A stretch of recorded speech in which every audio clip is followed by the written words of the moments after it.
Welcome back to the Political Marketing Podcast with me, Benedict Pringle.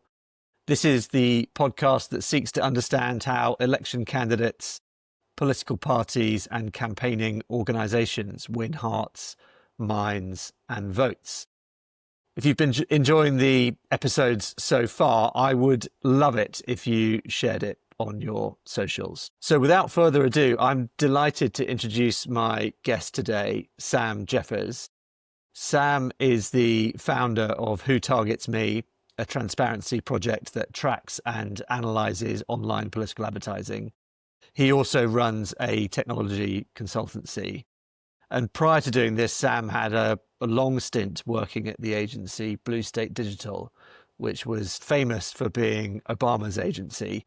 He served as managing director and executive strategy and creative director. And working at Blue State, he worked on campaigns for the Labour Party, Francois Hollande's 2012 winning presidential campaign, and campaigning generally for organisations like the Union Unite and 38 Degrees.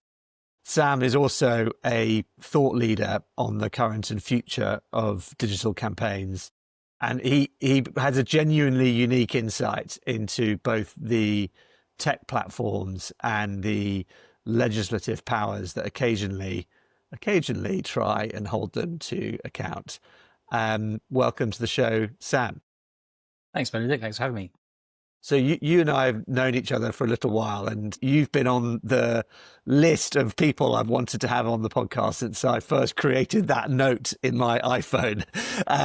But the context for wanting you on today is the fact that Meta recently announced that it's suspending political advertising in the European Union starting in October. They follow Google, who made a similar announcement earlier in the year. But before we get into the rights and wrongs of that, for the uninitiated, could you start by explaining what Who Targets Me is? Sure. So I think, as you said, in our when you talk about the backstory of the work I've done, in 2015, Blue State Digital was working with the Labour Party during the election where Ed Miliband was leader. And I think a lot of people looked at that election as an opportunity maybe for Labour to even bounce straight back into power, potentially. If it needed a coalition, it might have got there. And no one really predicted a Tory majority coming out of that election. And we wrote a digital strategy for the Labour Party, which some of our team was, studiously following through that campaign. And one of the things we didn't really ask for was money for paid advertising. And at the same time, as I understand it, the Tory party were being wined and dined by Facebook to spend a bunch of money on their platform, which they did, seemingly very intelligently, targeting mostly a bunch of Liberal Democrat held constituencies, their own coalition partners, which they took from them and used to win a narrow but workable majority in 2015. So that was my first exposure really to the idea that social media advertising could have some kind of impact on, certainly if on an election, but certainly in the space that I was working in.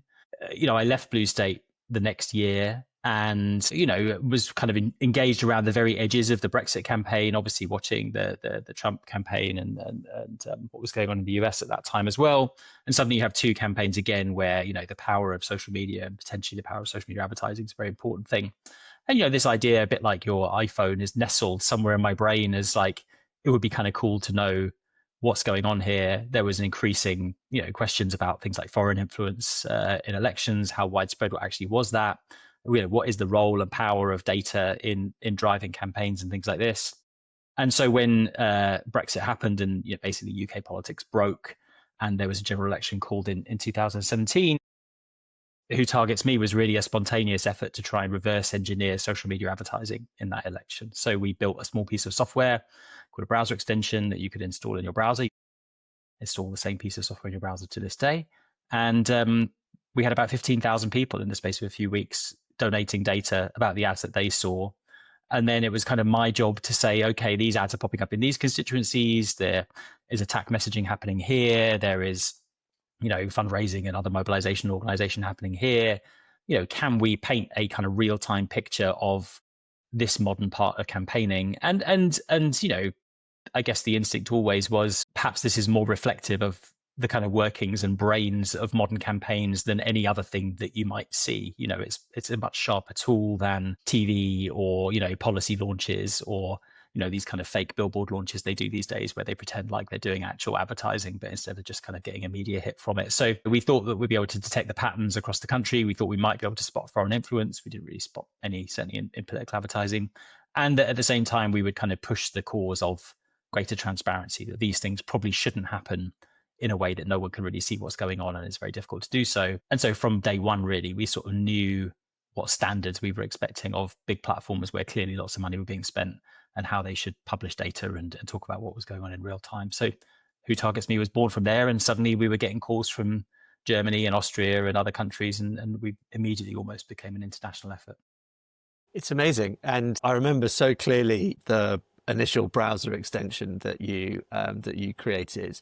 And then I guess through the clamour for greater transparency, in no small part, from your own organisation, the platforms set up their own sort of transparency measures. But in some ways, having that, they're not brilliant at sort of giving you the data. So then bringing out those transparency tools, on one level, they could have killed off Who Targets Me, but actually seem to make you stronger. Talk to us a little bit about some of the tools that Who Targets Me has created that adds richness to what the platforms provide.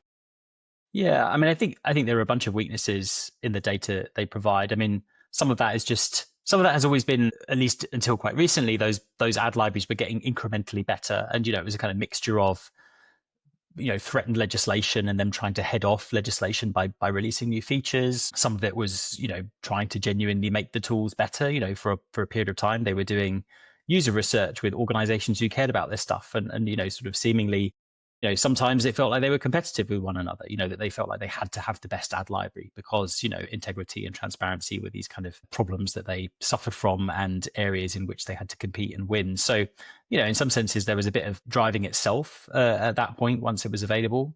I think we always realized that they were never going to do lots of the work that we do, which is really kind of detailed of who advertisers are all over the world. We have an enormous database now at this point of I think 125,000 or something advertisers around the world in 50 or 60 countries of by political party, every Facebook page and every YouTube account that has run ads on behalf of this sort of esoteric German mayor or whatever. We know who they are and we know their political affiliation, and we will track their spending and these sorts of things. So all of our tools are built up around sort of automatically gathering all of this data, augmenting it, and then making it available in more useful formats. So, whether that's, charts that display spending or leaderboards that allow you to kind of work out who was spending money when, and, more precise date ranges, AI summaries of all the advertising we can get our hands on, all of these sorts of things. And then all of these tools kind of knit together as well to provide a picture that we hope can help build up an ecosystem of people who care about this stuff, right? I mean, if you're going to cover a campaign these days, we think you should cover the digital campaign.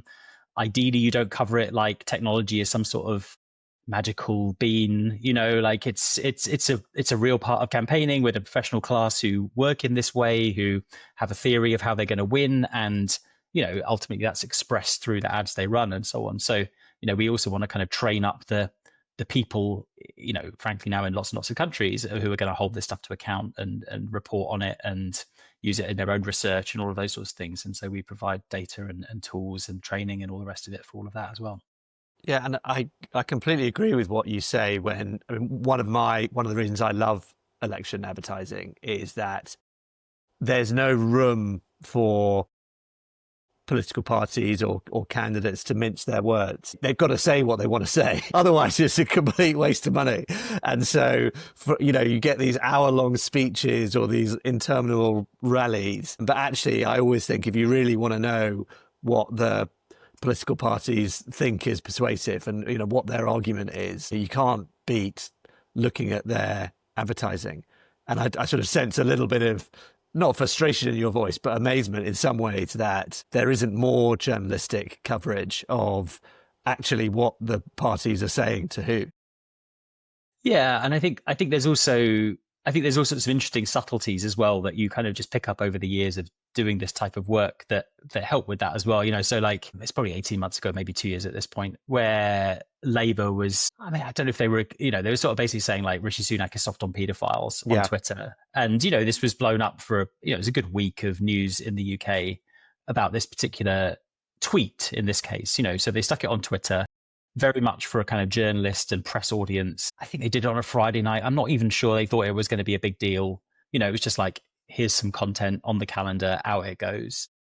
And so you have a week of breathless reporting about Labour's ad. And I know you and I have slight differences about what an ad actually constitutes, but like they didn't put any money behind it. Let's put it this way. They didn't promote it to anyone. There was no voter that they thought this is the ad that we need to show to any particular voter. I think they were doing it so it get picked up in the press. And so like you have these interesting subtleties about like, well, when does stuff get promoted? When does stuff get launched, but no one ever talks about it ever again?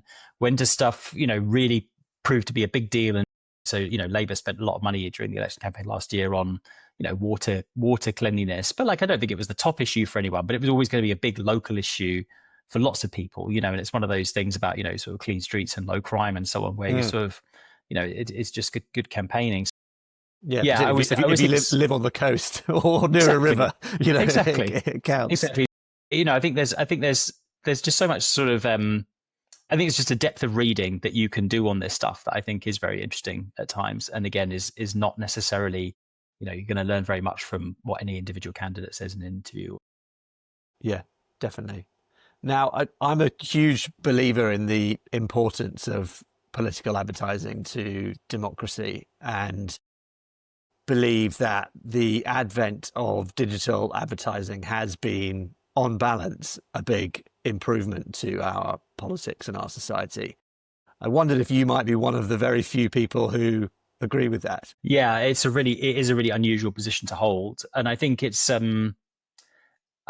somewhat misperceived about who targets me as well. Is that the assumption is that we would be happy with political ad bans or any of these sorts of things. I think it's a really difficult balancing act. I think obviously, I think that when you listen to us, I think you realize in the end that we're trying to thread a needle with this, where you're trying to get sufficient regulation for good transparency and good standards, and that there is a kind of level playing field and expectations around that, but not so much that it's particularly burdensome on campaigners that they feel that they don't want to be that transparent and therefore they can't express themselves or campaign or those sorts of things. There's this very kind of fine line, kind of gray area you have to kind of get up to.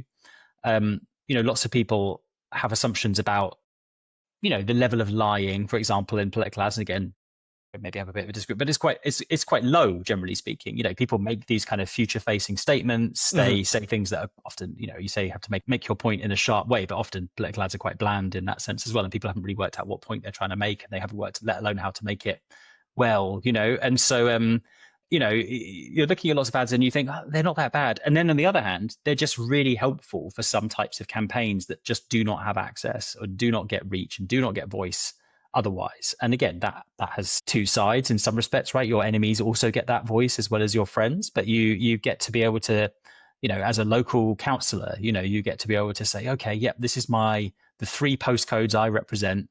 I can talk to them about pothole repair and bin collection and all sorts of other things that are, a big part of how, democratic states function. And doing that without basically sticking some money behind it is increasingly difficult. And, it might involve leafleting, and it might involve using a little local, fake newspaper or whatever it is that local politicians do. But digital is just such a cheap and effective way of making that happen. So, overall on balance, I think, well-regulated, transparent political advertising on the internet is a pretty good thing. Yeah, I completely agree. And if you look back to, you sort of 2010 or 2005, where if you wanted to get your message out to the general population, you basically had to go via a news organization to try and, manipulate or bully them or beg them into giving you coverage which your voter target might want to, use for information to inform their vote. I just think that's so unhealthy. And I think the idea that I think it's a real shame if there is any pullback from the opportunities that that digital advertising offers to political parties for all the reasons you've Yeah. outlined. I mean, I think you have to look at it in sort of phases, so the very first digital campaigns, as you say, sort of 2004, really, right? Famously, this like Howard Dean campaign in the Yeah. US, and then, as a prototype for the Obama campaigns that follow in 2008 and 2012. 2008 is very kind of email driven. Hmm. And he's this, just one of the great political candidates, right? And so has this magnetism that draws in attention and, frankly, like just email signups, like a big email list that is used, weaponized quite well by that campaign to achieve the goals it wants to achieve.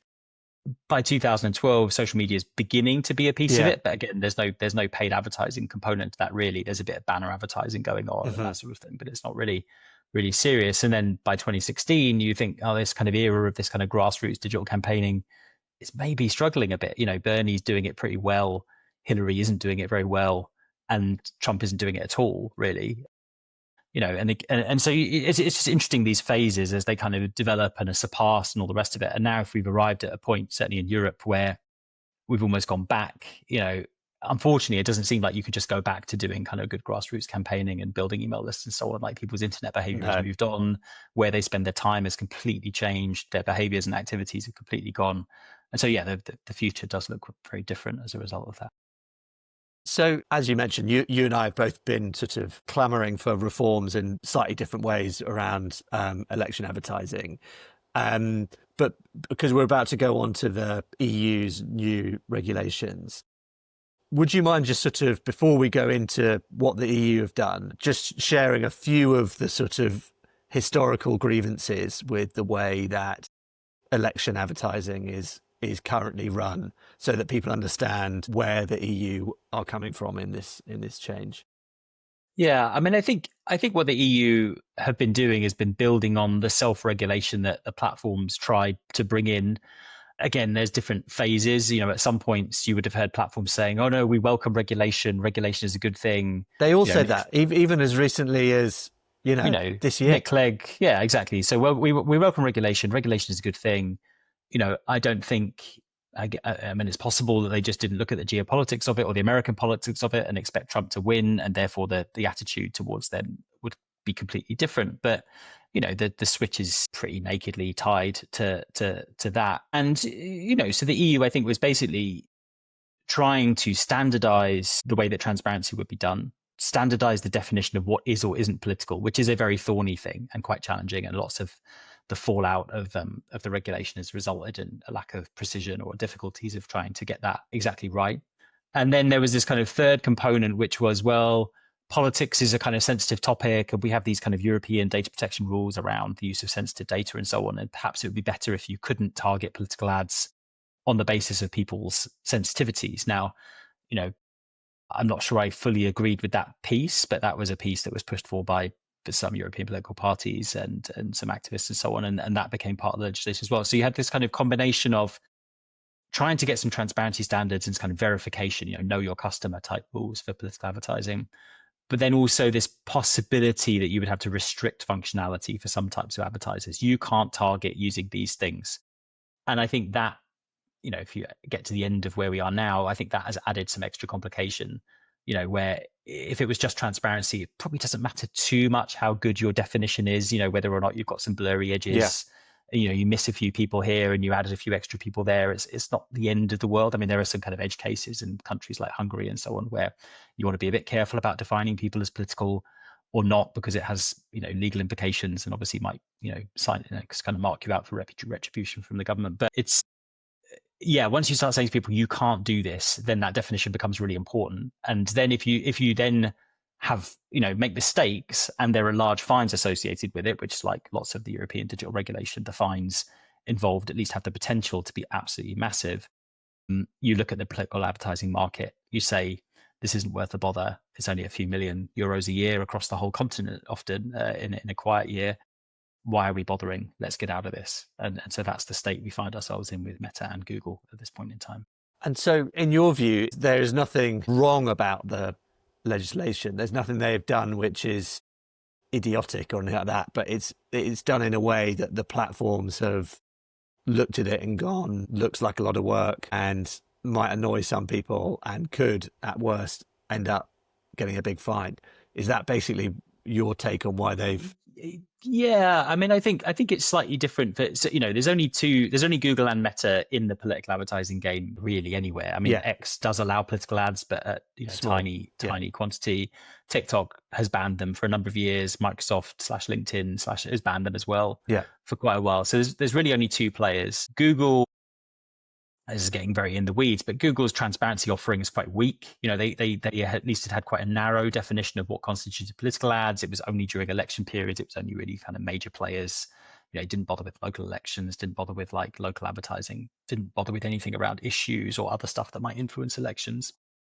So, they had a problem that the regulation basically said you have to massively expand your political advertising transparency and verification programs. They would have had to verify a lot more advertisers, make the tools available much more, local elections, all of these sorts of things. Yeah. And clearly, like, that was a big ask. That is a big ask, right? I mean, it's a lot more work. So I think they looked at that and thought the costs of that are too high. I don't think they had a problem with any of these targeting provisions. They'd already restricted the ways that you could target political advertising anyway, so that wasn't going to be an opportunity.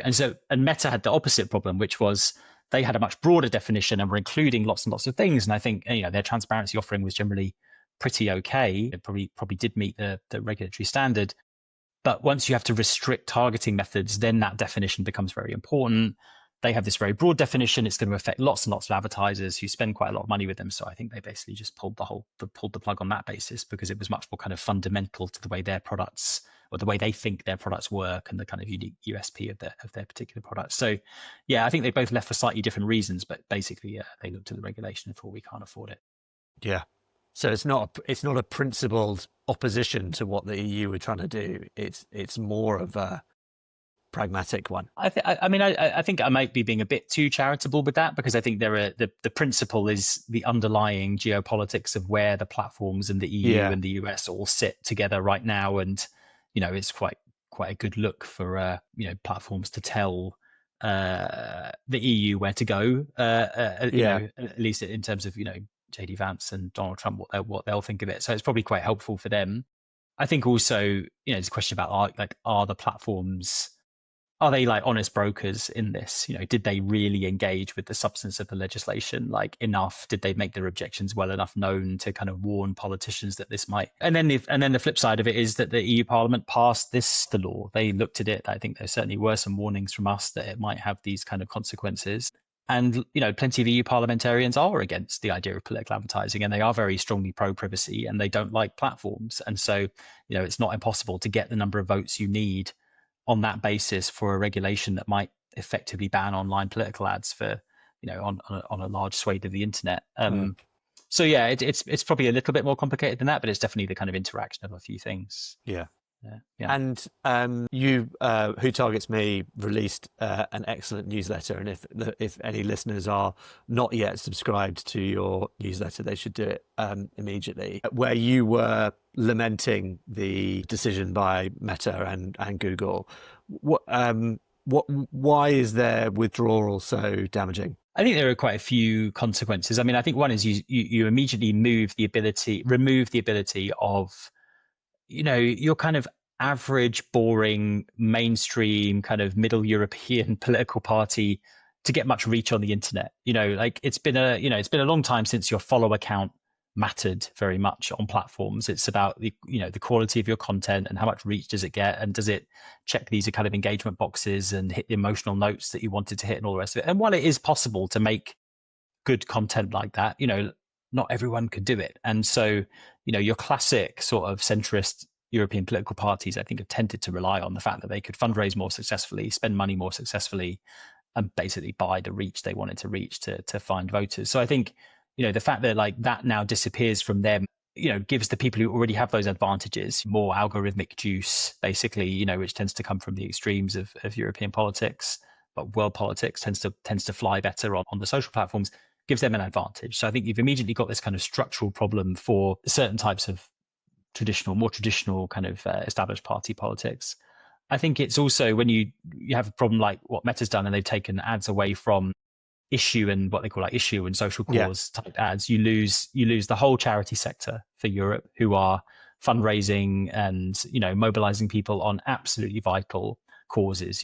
If you look across Europe right now, Médecins Sans Frontières is one of the biggest advertisers, trying to raise money for food aid in Gaza, and that advertising will disappear, and maybe that these organizations can find alternative sources of donations and replace that money, or maybe it's not a big deal, but they're spending hundreds of thousands of euros a month on this stuff. The assumption is it has a high ROI, and that money is real, and it goes into programs which then go and help people.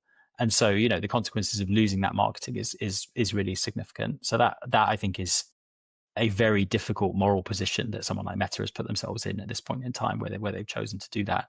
And then the last one is just basic public communications by governments and others, who again I think are going to lose out on, you want to run an ad about the changes to your benefits program in your country. You've got a new public health thing going on. You want to make sure that kids can now get free nursery care at 4. Like, you just lose a whole channel where people spend hours a day to reach them, find them, and hit the target audience you want to hit for particular programs. So, you just create a whole new set of marketing problems, and without really obvious alternatives as to where to go. So I think it has a much broader effect than just, some councillors in, small German cities can no longer reach their local citizens anymore. It's a much bigger problem. Yeah. And it's a problem for sort of essentially more centrist political parties. It's a problem for charities. It's a problem for governments. And I guess it's probably also a problem for voters. I mean, they will stop getting a certain level of information, which is, potentially pertinent to their particular geography or their particular, demography or whatever it might be. And I think that is also a real shame, that reducing information at election time is, in my view, never a good thing. Yeah, I mean, I think so. For example, Google has said that it will try and leave a little exception for, election authorities to be able to say the election is on Thursday. You can vote between, 7 a.m. and 10 p.m. or whatever, right? I think they've tried to say, okay, actually, yeah, there probably is this quite important public information aspect to it. Meta, I don't think, has made the same exclusion, so you won't see those ads there. But 100%, it's if you think about your own experience of like how modern algorithmic social media works, this idea of these kind of feeds that you sort of scroll endlessly on, particularly if you're in a non kind of chronological mode, the timing of these things is all over the place. If you go on LinkedIn, even, it's like posts will be 2 weeks old, 3 weeks old. Why has the algorithm decided to show this to me now? Well, if that post says the election is tomorrow and it's 3 weeks old, what good was that to anybody? This is absolutely unhelpful stuff. If it's if I'm a super cool candidate, in the suburbs of Paris, I'm the French Zoran Mamdani and I'm having a great campaign and it's all brilliant. Well, what use is that to the person in Montpellier who's going to get the viral video, and their local candidate who's got no riz whatsoever is dying on his ass, right? So like, it's really, really unhelpful in that respect, Yeah. And do you think there's any way back for Meta and Google? Do you think there's anything that could be done in the sort of near to mid-term that might bring them back into the fold in the European Union? I mean, I think it's very unlikely because of the wider politics of everything. I think this is, again, there's a handful of people who really lament this, on any kind of basis of like principle. I think there's people who see this as like a battle in the wider war of big tech versus everyone else. There's people who see this, obviously from the kind of big tech side of it, as like, how powerful actually are we?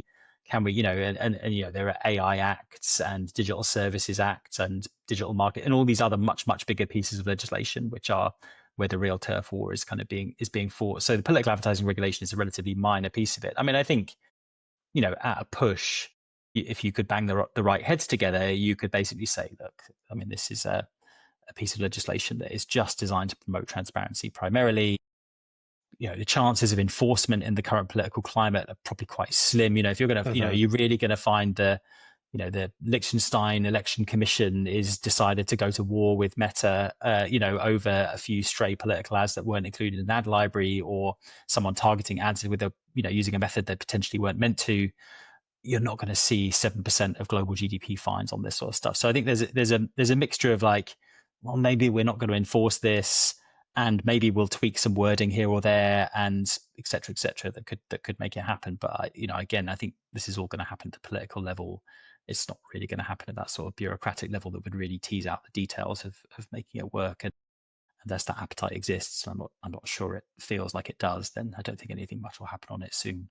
Yeah, I mean, I fear you're right. I fear it's done for the midterm, and then I'm sure things will change, and then the next thing will come along. And yeah, but still, I think it's a huge I mean, I think there's a couple of other arguments. I mean, one is I've had a few people contact me and say, no, the ban is a good thing because it gives the European market an opportunity to find innovative ways of replacing. Right. And there is this money that is spent on this stuff, and it will now have to go and be spent on other things. And some of that might be better, but it might be positive.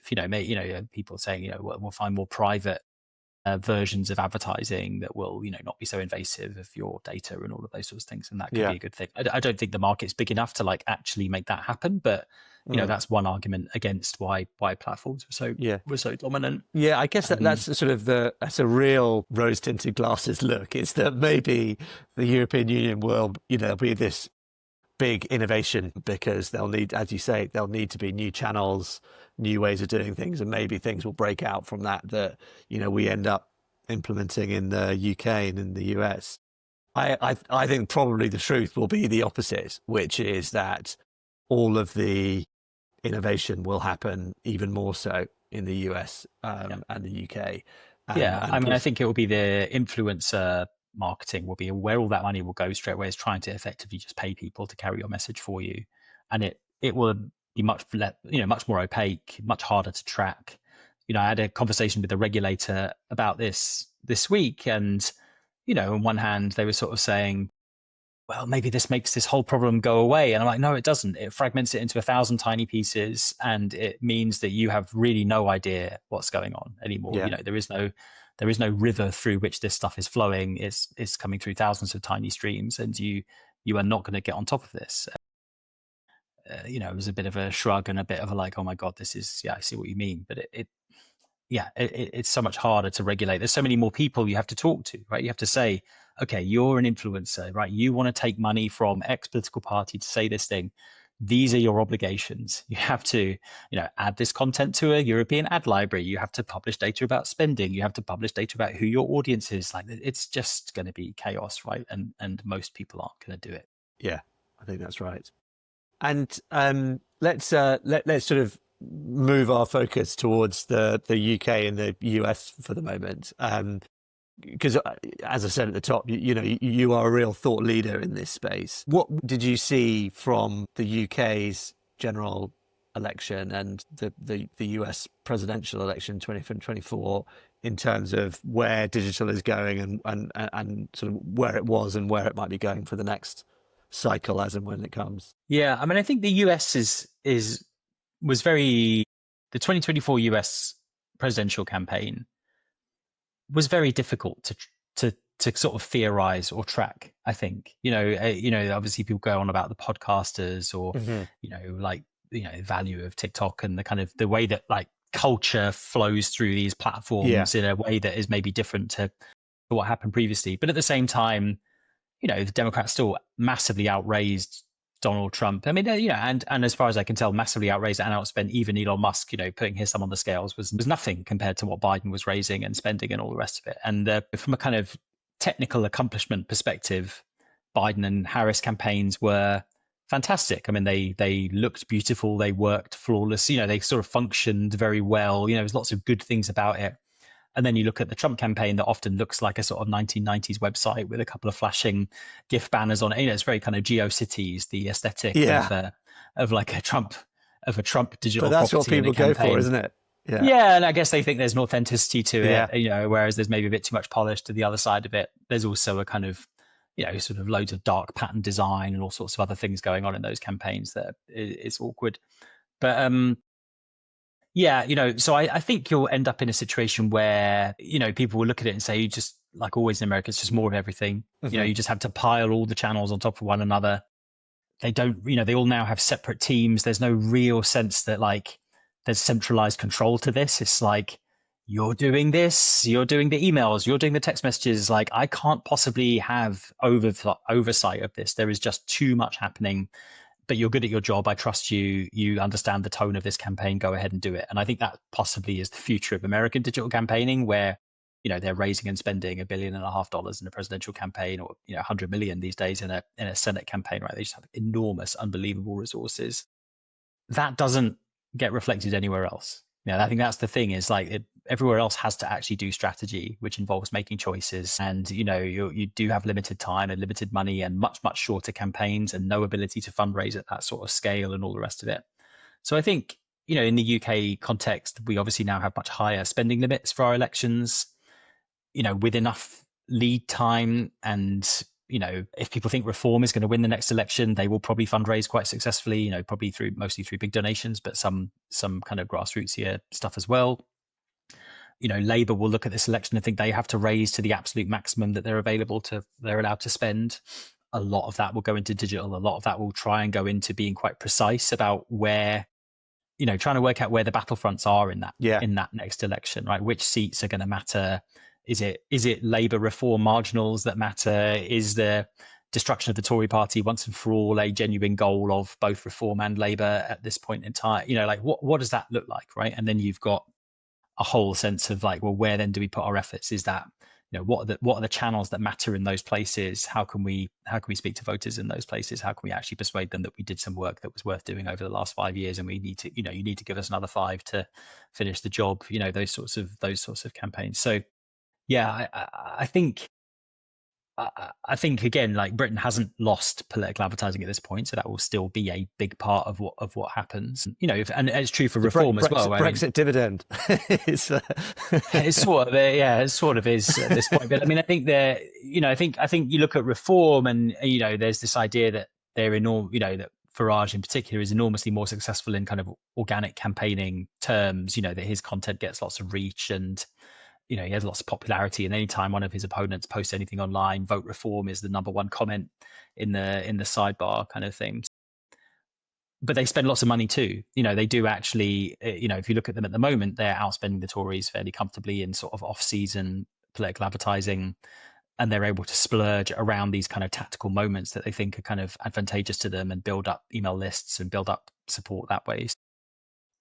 Yeah, I still have a question as to whether or not Reform will get itself together properly to be a party that can contest a 650 seat general election, rather than just a handful that it actually thinks it can win. And does it have the organizational capacity to build the teams of people, and can it attract the talent of the level of talent of people who aren't just going to accidentally waste loads of money and all the rest of it, because they don't really know what they're doing, and haven't done it before. So we'll just have to see how that plays out. But like, I'm still slightly skeptical that they will have a machine that's worth having by the point you get to the next election. But I do think obviously they'll get a lot of media attention, a lot of focus on them, and that might push them over the top anyway. Yeah, totally. And I think they've got a bit of time, right? And they've got a few local elections and mayorals where they can get the hang of it. Reform in Scotland, historically, they would have needed a ground operation, they'd need volunteers, but, with a sort of relatively sophisticated digital operation, they could end up taking seats. I think what's interesting is like, you have, Farage goes everywhere, and his own video team follows him wherever he goes. And if you look at his videos, they're very slick, they're nicely put together, well edited and so on. And in a kind of algorithmic world, and you don't care that much about which Scottish seats you're targeting or whatever, that's quite successful, because it's just going to spread.